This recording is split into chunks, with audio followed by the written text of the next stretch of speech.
शुरुआत ही में शुरुआत हो जाएगी मार ताड़ की। बिल्कुल सही स्पष्ट कर रहा हूँ, बंगाल ने गलती की तो बंगाल में राष्ट्रपति लागू शासन कर देना चाहिए या तत्काल जो है नई सरकार का गठन करना चाहिए। इस तरीके से पूरे के पुराने चुनाव पे डकैती डाल लेना, उसको हैक कर लेना। अभी तक तो प्रधानमंत्री के ऊपर एक इल्जाम था कि वो वोट चोर है, अब तो वो एक चुनाव चोर निकला। ऐसा उस पीए के पास क्या राज था भारतीय जनता पार्टी का जो ममता तक पहुंच जाता। तो अब कैसे कर लेंगी, अब कैसे बोलेंगे मैं इस्तीफा नहीं दूंगी, ऐसे तो उठा के हटा देंगे, उठा के बैठा देंगे उधर। जिसने ममता जी को वोट किया वो कहीं ना कहीं ठगी महसूस हुई। ईवीएम को भी दोषी नहीं ठहराया जा सकता, 3 बार से आपको मुख्यमंत्री वही दिया था ना, ईवीएम ही तो दिया था। और हो सकता है शुभेंदु अधिकारी इसका सबसे बड़ा जिम्मेदार हो जिसने अपने पीए को मरवाया हो। कहने का मतलब यह है कि ममता को वोट देना नहीं चाहती थी जनता और जनता के पास कोई विकल्प था नहीं, इसीलिए बीजेपी को वोट दे दी। यही देखिए, एक कार्यकर्ता मारा जाए, एक नेता मारा जाए तो बात समझ में आती है। ये भाजपा जो ढोंग रच रही है कि हम जीत गए जीत, भारत जलाओ पार्टी एक और राज्य में पहुंच चुकी है, बीजेपी। लेकिन ममता जी को हटाना था, वहाँ विकल्प के रूप में कोई पार्टी गया ही नहीं। मिलके लड़ भी लेंगे तो क्या नोच लेंगे, जब पूरा का पूरा चुनाव ही हैंग कर लिया भारतीय जनता पार्टी के मोदी शाह ने। कभी जीवन में मुस्लिम कभी भाजपा को वोट देगा ही नहीं। अंधभक्तों जो लड़ाई कर रहे हैं उन्हें खुली छूट देना। हिंदुओं का जो हालत करके रखा था तो हिंदू नाराज थे। सीआरपीएफ खड़ी होकर तमाशा देख रही है। ममता सरकार क्यों गिर गई, क्या लगता है? चुनाव जब दूसरे चरण का होना था तो ए दीदी कान खोल कर सुन लो कि सीआरपीएफ चुनाव के बाद भी यही मौजूद है, वो जाएगी नहीं सीआरपीएफ। इसका मतलब क्या है?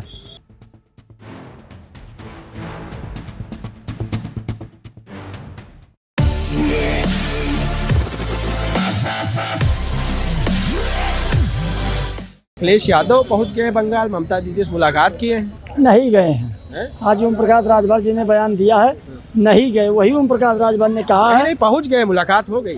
उन्होंने तो यही ओम प्रकाश जी ने कहा है कि ममता दीदी रास्ता देखते रही और अखिलेश जी नहीं आज पहुंच गए। पहुंच गए तो अच्छी बात है, मुलाकात की है और तो अपना राजनीतिक एक व्यक्तिगत मामला है। रही शुभेंदु अधिकारी के जो पीए की हत्या हुई है उसका हम खेद जाहिर करते हैं और अल्लाह उस परिवार को सब्र दे। रहा है सवाल भारतीय जनता पार्टी को, तो बंगाल में राष्ट्रपति लागू शासन कर देना चाहिए या तत्काल जो है नई सरकार का गठन करना चाहिए। वो तो रही, अब गठन तो हो ही जाएगी। हाँ, तो गठन हो जाएगा तो उसी तरीके से जो व्यवहार कर रहे हैं उसी तरीके से वही व्यवहार उनके साथ होगा। बाकी जो सुरेंद्र अधिकारी का कि पीए की हत्या हुई है इसकी घोर निंदा करते हैं और अल्लाह उस परिवार को सब्र दे। जो महिलाओं लखनऊ से पदयात्रा लेकर निकली महिला बिल के लिए उसाई शाहजहांपुर और मैंगलगंज तक पहुंच गई हैं और ये भारतीय जनता पार्टी ने एक नया अभियान चालू किया है।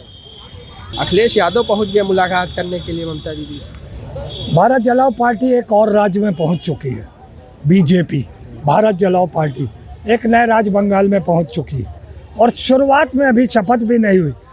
आगजनी, मौत की घटनाएं, लोगों को प्रताड़ित करना, लोगों को बंद करना, अंधभक्तों जो लड़ाई कर रहे हैं उन्हें खुली छूट देना। सीआरपीएफ खड़ी होकर तमाशा देख रही है और ममता जी के कार्यकर्ताओं को धरपकड़ की जा रही है, उन्हें पकड़ के बंद किया जा रहा है। और टीएमसी पर आरोप लगा रहे हैं कि वही जो अभी हत्या हुई है शुभेंदु अधिकारी के पीए की, टीएमसी पर आरोप लग रहा है, सुनियोजित तरीके से ये सब चीज़ें हुई है, हार जो है बर्दाश्त नहीं कर पा रही हैं, ऐसे तमाम आरोप लग रहे हैं। देखिए, एक कार्यकर्ता मारा जाए, एक नेता मारा जाए तो बात समझ में आती है।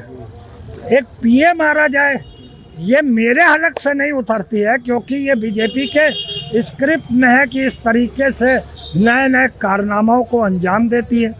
ऐसा उस पीए के पास क्या राज था भारतीय जनता पार्टी का जो ममता तक पहुंच जाता और जैसे ही चुनाव ख़त्म हुए उसको कहीं ना कहीं उसका काम लगा दिया गया। ये बहुत जांच का विषय है। आप यकीन करिए, अगर जांच में ये निर्दोष ना पाए, दोषी ना पाए गए बीजेपी और जो ये अंधभक्त, तो आप मुझे बताइएगा आज नहीं तो कल। और हो सकता है शुभेंदु अधिकारी इसका सबसे बड़ा जिम्मेदार हो जिसने अपने पीए को मरवाया हो। हालांकि मेरे पास साक्ष्य नहीं है, मगर जो बीजेपी का आचरण है मैं उस आधार पर अपनी बात को कर रहा हूँ। मेरे पास उसके कोई सबूत नहीं है, वो मर गया, उस बात का दुख है कि एक मानव की हत्या हुई है, इंसानी हत्या हुई है। उसका कोई भी मरे वहाँ पे, किसी भी समुदाय का मरे, जो लोग मरे हैं उसके प्रति मेरी सद्भावना है, मेरी श्रद्धांजलि है। मैं सर एक बात बहुत अच्छे तरीके से बता दूं कि एक नए राज्य में भारत जलाओ पार्टी पहुंच चुकी है। अभी आपको याद होगा चुनाव जब दूसरे चरण का होना था तो ए दीदी कान खोल कर सुन लो कि सीआरपीएफ चुनाव के बाद भी यहीं मौजूद है, वो जाएगी नहीं सीआरपीएफ। इसका मतलब क्या है? चुनाव में वोट कराने के लिए डराना, उसके बाद इस तरीके से पूरे के पुराने चुनाव पर डकैती डाल लेना, उसको हैक कर लेना। अभी तक तो प्रधानमंत्री के ऊपर एक इल्ज़ाम था कि वो वोट चोर है, अब तो वो एक चुनाव चोर निकला। मिलके लड़ भी लेंगे तो क्या नोच लेंगे, जब पूरा का पूरा चुनाव ही हैंग कर लिया भारतीय जनता पार्टी के मोदी शाह ने, डकैती डाल दी। अब उत्तर प्रदेश के बारे में मैं नहीं कहूँगा, क्योंकि उत्तर प्रदेश में मोदी और योगी ये समझ लें और अमित शाह भी ये समझ लें कि शुरुआत हो जाएगी मार ताड़ की। बिल्कुल सही स्पष्ट कर रहा हूँ। बंगाल ने ये गलती की, 5 राउंड तक जब नतीजे घोषित होने के बाद ये हो गया कि एक ही पार्टी को आप डिक्लेयर कर रहे हो, वहाँ पे कार्यकर्ता डरे सहमे बैठे रहे।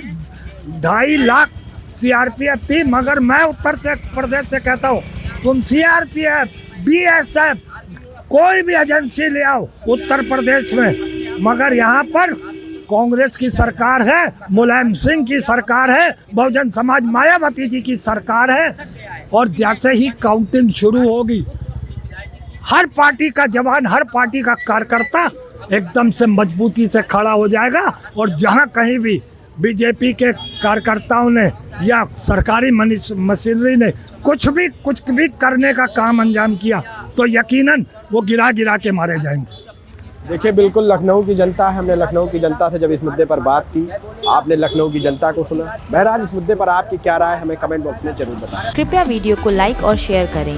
रोजाना ऐसे इंटरेस्टिंग वीडियोस को देखने के लिए हमारे चैनल को सब्सक्राइब करना ना भूलें। धन्यवाद।